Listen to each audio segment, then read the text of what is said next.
Magandang umaga sa lahat, lalo na sa ating mga ka-TH na nanood ng ating YouTube channel. So magandang umaga sa lahat sa nanood ng ating video. So pasensya po mga ka-TH ay matagal-tagal tayo na hindi nakapag-upload ng mga video. Kasi sinabi ko to dati sa inyo na bihira na lang ako mag-upload ng mga video. So ako magbibigay na lang ako ng mga advice lalo na sa mga baguhan, sa mga dating treasure hunter na nangangalap din na makahanap ng deposito. So mga kunting idea na maibibigay natin sa ating mga katiis na bigay tulong ng mga idea sa iba na nakuhanan. So ibibigay natin mga idea na matulungan din natin yung iba. So mga katiis, good morning dyan sa Nueva Ecija, Nueva Vizcaya, Camarines Sur, Camarines Norte, Southern Leyte. So marami tayo dyan, lalo sa Maynila. Marami tayo dyan customer dyan sa Maynila. So Palawan, Capiz, Quijor, Masbate, so Dumaguete. Marami tayong customer dyan. Cebu, Bohol. So dito sa Mindanao. At shout out sa Butuan City, Cagayan City, at Agusan del Sur, Surigao del Sur, Tagum, Cotabato, Mati, Davao. Diba? So marami tayong customer dyan, lalo sa Cotabato. So i-greet lang muna natin ang ating ka-TH from Agusan, Surigao del Sur. Surigao del Sur para. So kahit hindi mga deposito yung nakuha niya, yung mga artifacts lang. So at least na meron din siyang kunting mapirahan doon. So yung ating ka-TH from Surigao del Sur, from anong lugar doon? Papunta na sa dulo ng Tandag. So hindi man ko ang pangalan lugar dyan. So congrats ka-TH, at kahit artifacts lang yung nakuha mo, at least makapira ka din na kunti. So at least na mayroon ka mga giveaways. Mga giveaways lang. So nakalagay lang daw sa itim na panapton. So nilagay sa maliit na parang jar na gawa ng bato. So congrats mga ka-TH. So kumusta na po kayo, lalo sa ating mga treasure hunter? So kumusta na? Lalo sa mga naghukay pa na naghanap ng kayaman, huwag kayong titigil. Payo ko sa inyo, huwag kayong titigil kasi kung naranasan yung ang pagod at hirap at maghanap, ay naranasan rin namin yan dati na naghanap rin kami. Galing din kami sa walang-wala. Diba? Galing din tayo sa mga walang-wala at naghanap sa mga kayamanan. So ang problema lang na sa iba, at pag nagka-hits na isa sobrang yaman, yabang pala. Sobrang yabang. So kahit ano-ano na lang binibili, di na nag-isip ng kunting idea na makatulong tayo sa iba, di ba mga TH? So ako wala akong tigil. Hindi naman ako naghahabol dito, baka sabihin nyo naghahabol ako ng ads. So paliwanag ko lang sa iba, sa akin lang. At yung unang sahod ko sa YouTube channel, hindi ko yun nakuha. Iwan ko na sa yun, hindi naman pumasok sa item ko. So ang akin lang, magbibigay advice sa iba. So sa advice ko talaga sa iba, lagi ko talagang binot ulit. So marami akong mga customer at di ko customer na naghingi ng mga tulong, lalo na sa mga financing. Pasensya po talaga. Hindi talaga ako nagpipinance kasi naranasan ko rin dati walang nagpipinance sa akin. Hindi naman ibig sabihin na sa Bisaya mo balos ko. Ang ako lang, kung porsigido ka sa pangarap mo sa buhay, tulong mo yan. Walang mawawala sa'yo. Walang mawawala. Tandaan mo yan. Ang paghahanap natin sa kayamanan ay parang yan. Parang tinatawag nilang tris na wala pang sure. Diba? Tris daw na wala pang sure. Pero ang totoo yan. Di mo alam na darating yung oras, araw, buwan, o taon.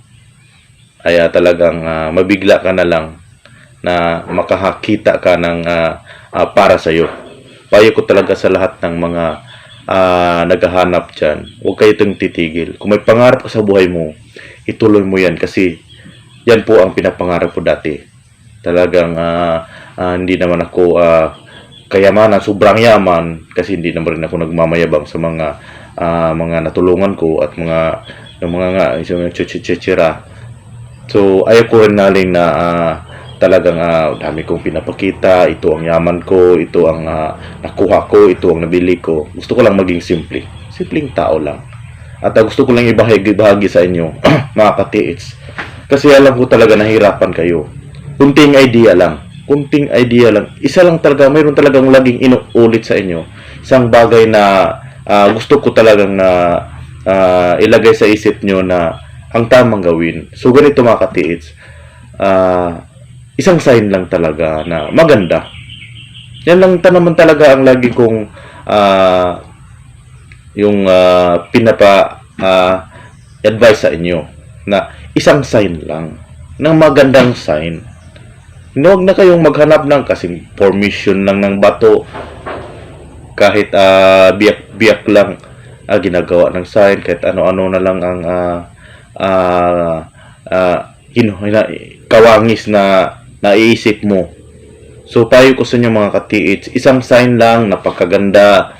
Pag natapos mo, nakakita ka ng ganyan, kung sinong maging mentor mo, kung sinong maging makitulong sa'yo, isin mo yan para magabigay ng tulong. At tapos, i-detect mo, i-test mo, kung tamang hukay mo, ituloy mo yan.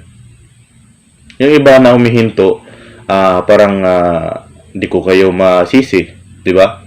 Kasi mayroong iba na humihinto kasi hirap daw. Ano bang napakahirap sa pagtitisyon? Oo, mahirap talaga maghukay. Mas mahirap maghanap ng sign. Kasi isa lang talaga ang sign ang hanapin natin. Pag makita mo yan, yan para sa'yo. Magandang sign yung guhit na tao talagang. Hindi yung nabibiyak lang kasi formation ng turtle, kasi formation ng letter T, kahit biyak lang yan. Yung magandang gawa naman para maganda rin yung trabaho natin. Diba? Magandang trabaho. Magandang sign, magandang trabaho. Sino ang pinahanap natin? Di ba?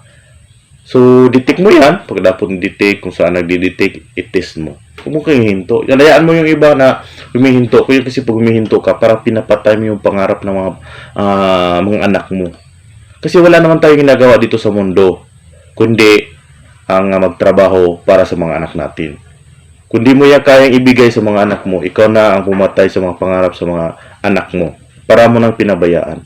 Alam mo katiits, hindi naman talaga ibig sabihin na naka-stress ang pagtitreasure. Kasi kahit sabihin natin isang beses lang sa isang linggo, 2 beses lang sa isang linggo, maghukay ka lang 2 oras, wag mo lang gusto kuha agad eh. Yan ang naging problema sa lahat. Gusto talaga na isang araw lang kuha na. Hindi ganun. Lahat balanse. Nakabalanse yan. Hindi lahat na kahit nadaanan mo na kahit doon na punta araw, hindi na tuloy-tuloy ka pa rin. O yan ang pinakamahirap sa lahat. So payo ko sa inyo, mga katiits na nanood na ating YouTube channel, ituloy nyo yan. Baka lang, baka sa sunod na araw, baka next week, next month, mayroon na palang nakalaan para sa iyo. Dasal lang. Yan ang pinaka-importante sa lahat. Kung may pangarap ka sa buhay, ituloy mo. Dahil dito marami pong yumaman. Totoo yan. Yung ibang hindi naniwala, hindi talaga sila naniwala kasi hindi naman sila nakakuha, hindi naman sila naka-hits. Marami talaga. Marakong puwiba na maraming yumaman kasi marami na ako napuntahan, mga naka-hits na na-improve na sila. Wala na silang paki sa ibang tao na tulungan kung paano sila yumaman, umangat. Pero ang totoo, galing sila sa treasure. Totoo yan mga katiits. Kaya payo ko sa inyo, huwag kayong titigil. May pangarap ka sa buhay mo. So sa mga may gadget dyan, congrats sa inyo kung hindi kayo titigil. Diba? Huwag kayong titigil. Congrats sa inyo. Ituloy nyo yan. Ituloy nyo ang pangarap nyo. So may magamit. Kung may naopisahan ka na, ituloy mo yan. Hindi naman ibig sabihin na ubusin mo yung isang linggo at paglalaan nyo sa pagtitreasure. Parang ano lang. Parang bigyan mo lang araw na magtitiis ka. Huwag mo lang i-focus na, lalo na kung baguhan ka pa. Kung halimbawa, kung kakaumpisa mo pa lang. Lalo na sa mga mayroong gadget dyan, akin o hindi, ang kulang nyo ang paghawak ng gadget. Aralan nyo. Sa akin na dati, ilang buwan, 4 na buwan ako bago natuto. Yung paghawak ko umpisa ng mga locator, ganito, ito sample natin. Paghawak ng umpisa ng mga locator, akala ko hindi gumagana. Pag-aaral lang talaga ang kulang yan. Paghawak. Hindi yan na tulad ng kutsara, pag hawak mo, kakain mo na agad yung kanin sa harap mo. So, payo ko sa inyo, pag-aralan mo, kung may pangarap ka, di mo alam, baka yan ang maging swerte ng buhay mo. Hayaan mo yung ibang naninira sa iyo, hindi yan nakatutulong. Ikaw ang makapagbabago ng buhay mo. Ikaw ang tutupad sa pangarap ng pamilya mo, hindi yung ibang tao.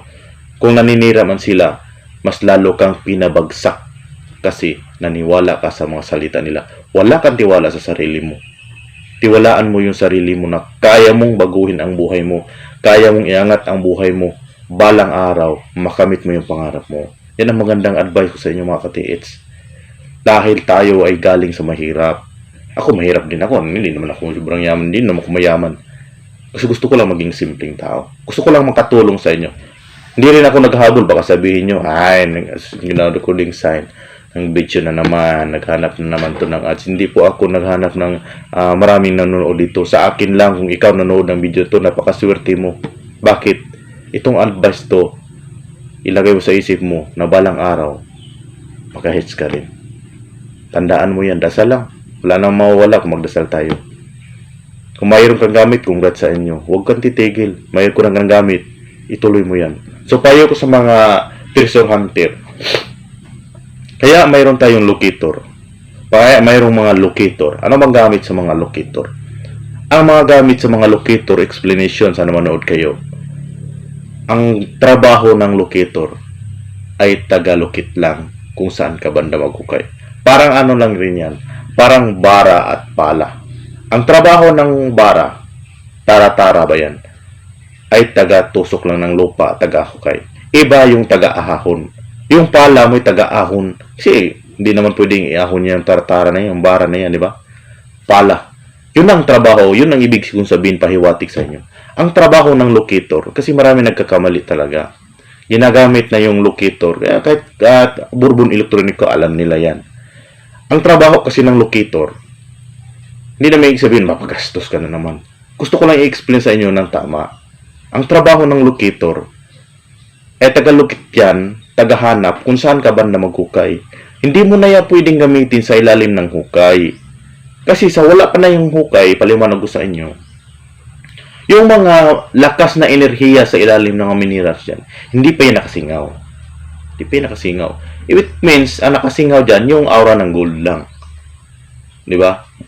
So, paglalim mo yung hukay mo, so tulad natin gusto mo sa Surigao, di ba? Gumamit sila ng metal detector yon.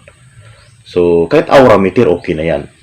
Pagdating mo na yan ng 4 feet under na, gumagamit ka na ng mga metal detector, aura meter. Kaya ginagawa yung mga metal detector, ginagawa yung mga aura meter, para gamitin na yan sa ilalim ng hukay.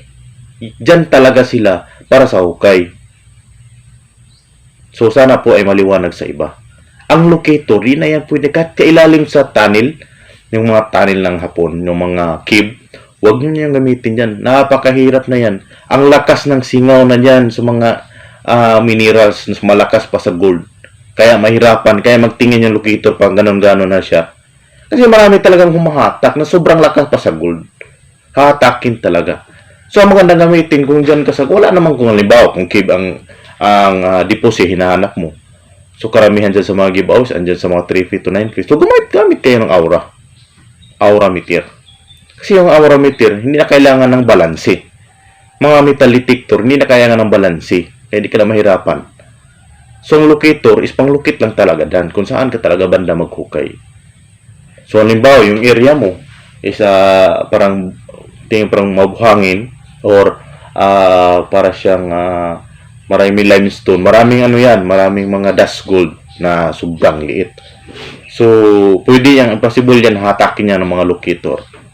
Na maraming mga dust gold. Possible yan, kaya minsan mahawakan mo is paringon-lingon, tapos walang sign. So, karamihan mayroong mga dust gold. Kasi gold yung hinahanap. So, sana po ay maliwanag sa iba.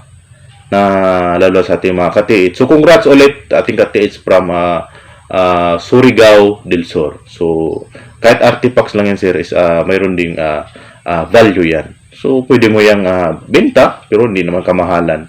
Abot lang siguro yan mga 60,000 or Pinakatingin ko yon 60,000, 70 or 50. Pinakabababa dyan is 20 to 30. 30,000, artifacts lang yan eh. So, okay na yan. Di ba? Kung ganang pira ng galaki, okay na yan. Hindi na, mangarap na naman tayo ulit. So, magkukukay na naman tayo ulit. So, huwag kayong titigil. Kasi, ang paghanap ng pag-treasure, payo ko sa inyo, hindi kayo nag-submit ng biodata.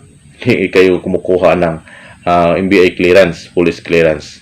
Ang paghuhukay, ninanakaw po nga yun, kahit hindi mo lupa. Diyan ka pa kayo naka-hits. Di ba? Surety. So yun mga tis, maraming salamat sa nanood nating video. God bless po sa lahat. Payo ko sa inyo, huwag kayong titigil. Kung may gamit ka, congrats na sa inyo. So, congrats parang katiis. So, sa ating mga katiis dyan sa Nueva Ecija, Nueva Vizcaya, so lalo sa ating mga customer. At dyan sa Talacugon City na nagkuha ng ating metal detector. So, yung metal detector na binigay ko sa iyo, sir, ingatan mo yan kasi may story na yan sa akin. So, binili na niya sa akin ng mura kasi marami akong metal detector. So, bininta ko sa kanya mura. So, naging isang tulong. So, hindi naman ibig sabihin na ibigay natin kasi binili natin yan. So, congrats po katiis sa ating mga nanonood nating video. God bless po sa lahat. At see you next video.